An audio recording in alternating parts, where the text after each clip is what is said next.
সুপ্রিয় দর্শক, আসসালামু আলাইকুম। আশা করি সকলেই ভালো আছেন। আপনারা জেনে আনন্দিত হবেন যে বিশেষ করে ব্রাজিল সাপোর্টাররা আজ রাত ঠিক 11টায় ব্রাজিল ভার্সেস জাপানের একটি ম্যাচ আছে। তো এই ম্যাচে যদি ব্রাজিল জিততে পারে, এবার আমি নাহিদ কথা দিলাম, যদি জিতে এই বেগি প্যান্ট আর শার্ট খুইলা পুরো শ্রীবুদ্ধি বাজার ঘুরমু।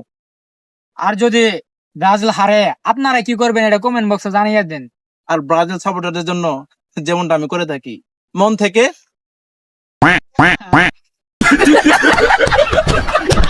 সুপ্রিয় দর্শক, আসসালামু আলাইকুম। আশা করি সকলেই ভালো আছেন। আপনারা জেনে আনন্দিত হবেন যে বিশেষ করে ব্রাজিল সাপোর্টাররা আজ রাত ঠিক 11টায় ব্রাজিল ভার্সেস জাপানের একটি ম্যাচ আছে। তো এই ম্যাচে যদি ব্রাজিল জিততে পারে, এবার আমি নাহিদ কথা দিলাম, যদি জিতে এই বেগি প্যান্ট আর শার্ট খুইলা পুরো শ্রীবুদ্ধি বাজার ঘুরমু। আর যদি ব্রাজিল হারে আপনারা কি করবেন এটা কমেন্ট বক্সে জানিয়ে দেন। আর ব্রাজিল সাপোর্টারদের জন্য যেমনটা আমি করে থাকি মন থেকে।